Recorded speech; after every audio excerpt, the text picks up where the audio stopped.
La concurrence pure et parfaite est un idéal de fonctionnement du marché qui repose sur 5 critères rarement tous atteints en réalité. L'atomicité, qui suppose qu'au regard du nombre d'intervenants, de l'offre et de la demande sur un marché, aucun n'a de rôle déterminant sur la production ou le prix d'un produit ou service. Ainsi, à l'exemple du marché du yaourt nature en France, il existe une offre de produits conséquente en termes de fabricants ou de références, avec des fabricants suivis par les marques de distribution qui font tous appel à des laiteries qui assurent également la transformation du lait en yaourt. Et une demande relativement forte de la part des Français qui consomment un tiers de leurs produits laitiers sous cette forme.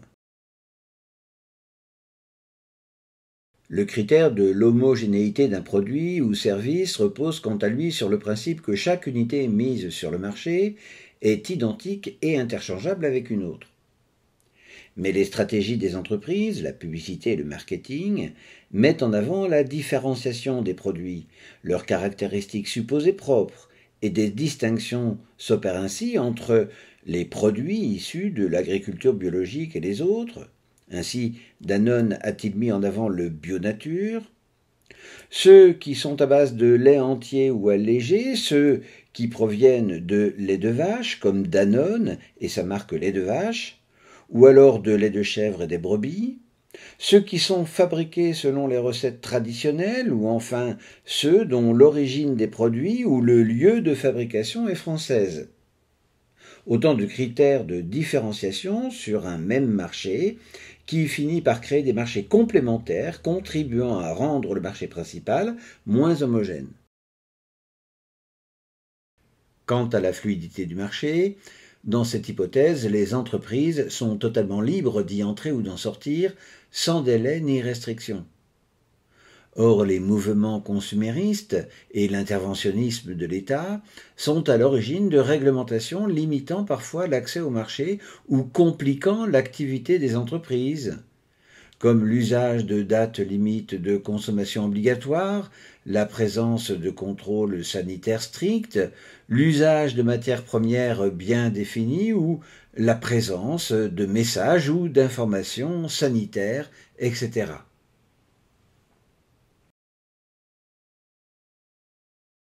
La concurrence est également parfaite lorsque les agents économiques et les biens peuvent librement circuler sur le marché et s'adapter à la demande, tout comme circule librement l'information sur le marché, comme par exemple les prix pratiqués et les conditions de production,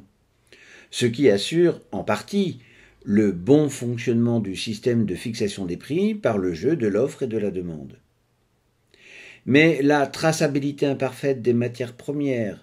les producteurs ont par exemple obtenu l'abandon de l'étiquetage géographique des produits laitiers. L'opacité des négociations commerciales entre fabricants et distributeurs ou le jeu des labels fantaisistes de qualité contribuent à l'asymétrie de l'information sur ce marché. L'autorité de la concurrence est ainsi chargée de veiller à ce que les entreprises respectent au mieux les règles de la concurrence qui s'appliquent sur le territoire français. Elle est saisie soit de sa propre initiative, soit à la demande d'une juridiction, d'une opération de concentration ou à la suite d'une plainte déposée par un concurrent. Il s'agit d'une autorité administrative indépendante, autorité car elle émet des avis et peut proposer toute mesure destinée à améliorer le jeu de la concurrence sur tel ou tel marché.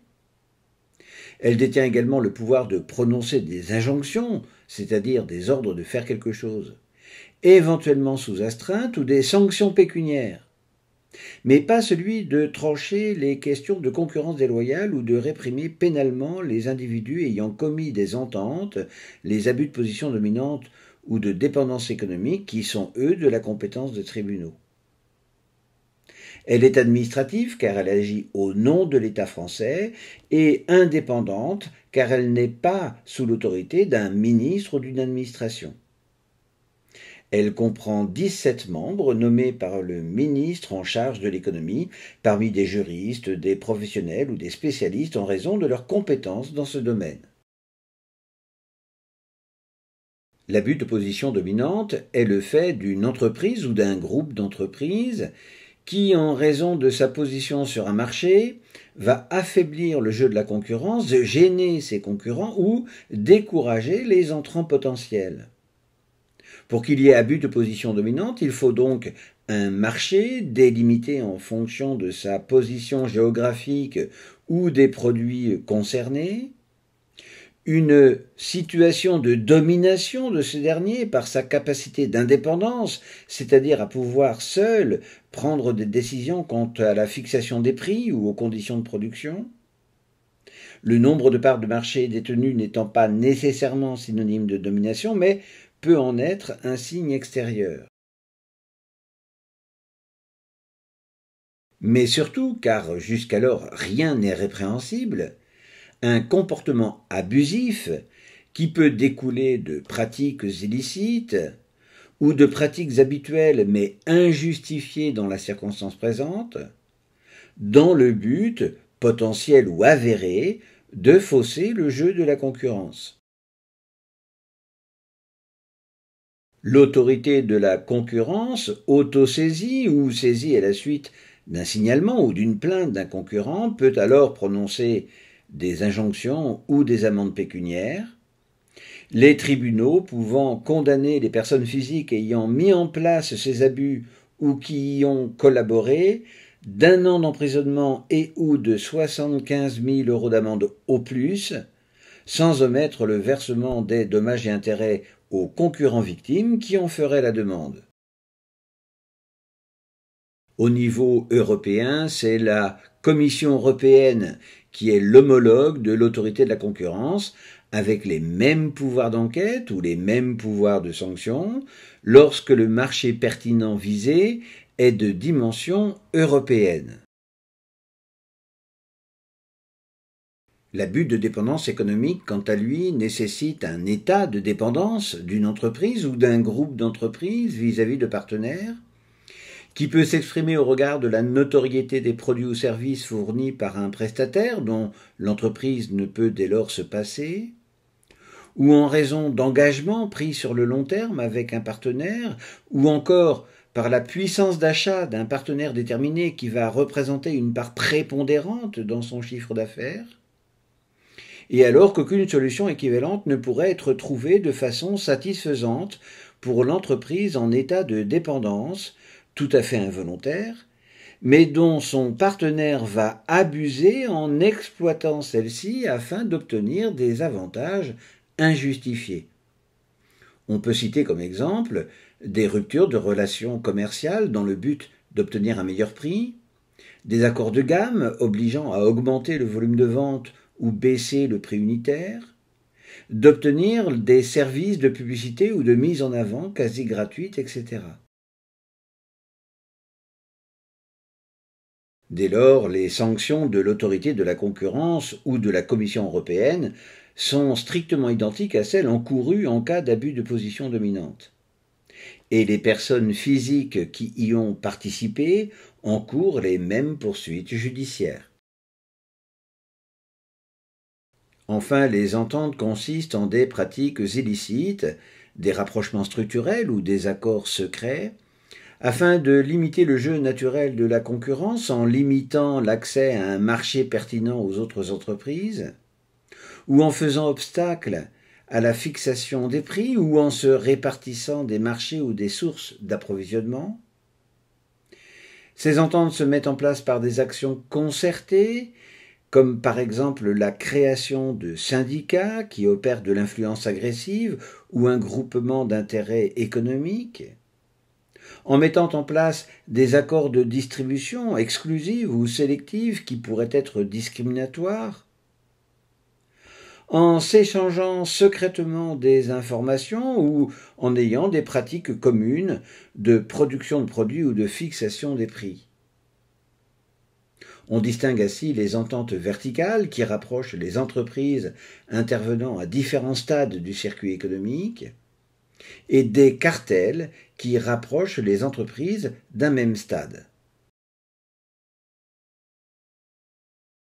Néanmoins, certaines ententes peuvent apparaître justifiées dans certaines circonstances et donc licite quoiqu'a priori prohibée,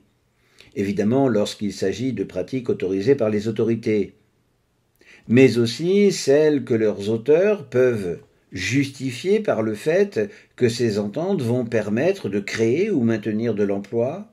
ou encore lutter contre la pression d'entreprises dominantes, ce qui globalement profitera aux consommateurs et réalisera ainsi un progrès économique, ce que l'Union européenne appelle l'effet pro-concurrentiel, et qui finalement se résume au fait que le bénéfice pour la concurrence est supérieur au risque encouru par les pratiques de l'entente. Les sanctions prononcées par l'autorité de la concurrence sont toujours identiques, ainsi que celles que pourrait prononcer la Commission sur un marché européen, et les risques judiciaires également. Il est à remarquer néanmoins que si l'un des partenaires de l'entente révèle celle-ci aux autorités et collabore à l'enquête diligentée par l'autorité de la concurrence, celui-ci aura l'immunité et sera exempté de toute sanction. Un exemple d'entente, il y a quelques années déjà, avait eu lieu entre les fabricants et fournisseurs de yaourts, faussant le jeu de la concurrence à l'occasion de leurs négociations commerciales. Ceux-ci s'étaient entendus par téléphone sur le taux d'augmentation de leurs tarifs et leur cause, des externalités supposées et concertées, mais aussi en réalisant un pacte de non-agression qui consistait à donner la priorité à un fournisseur qui avait perdu du volume chez un distributeur pour en gagner l'année suivante, le tout étant consigné dans un registre dans lequel le volume de chacun, positif ou négatif, était tenu régulièrement à jour. Et suite à la révélation du cartel par l'un des fabricants, les autres ont été condamnés à 192 700 000 € d'amende. Et récemment, un cartel de nature similaire a été mis à jour entre les fabricants de sandwichs à l'occasion des appels d'offres lancés par les distributeurs qui commercialisent leur gamme en marque de distribution. Chaque producteur envoyait aux partenaires de l'entente ses projets de prix par mail, s'appelait ensuite pour en discuter et réajuster leurs offres adressées aux enseignes. Le producteur ayant collaboré a été exempté, alors que les autres ont cumulé 24 500 000 € d'amende. Enfin, pour terminer, les actes de concurrence déloyale consistent en des pratiques contraires à la probité de la profession. Il peut s'agir de répandre de fausses informations malveillantes sur les produits ou services d'un concurrent. Attention, si les propos visent la personne ou l'entreprise concurrente, il s'agira d'injures ou de diffamation, soumises à d'autres règles et notamment des sanctions pénales. De créer une assimilation dans l'esprit du consommateur entre les entreprises ou leurs produits et services, de désorganiser les concurrents en dissimulant par exemple leurs publicités extérieures, ou en divulguant des informations, en détournant des commandes, ou en débauchant leur personnel, ou encore en s'insérant dans le sillage d'un concurrent pour profiter de sa réputation ou de ses innovations, sans avoir eu à investir soi-même ses propres capacités financières ou son savoir-faire, ou enfin en ayant des pratiques illégales de concurrence, comme les prix abusivement bas, la revente à perte aux consommateurs, la publicité trompeuse ou mensongère, etc. L'action en concurrence déloyale est une forme particulière de mise en œuvre de la responsabilité civile extra-contractuelle, donnant lieu à l'octroi de dommages et intérêts, mais aussi, en urgence, à la possibilité de mettre fin aux agissements, y compris sous astreinte. Ainsi, une célèbre application d'information sur la composition et la valeur nutritionnelle de produits, utilisée par plus de 10 millions d'utilisateurs en France, avait attiré l'attention de ceux-ci sur les dangers liés à la composition des boîtes de conserve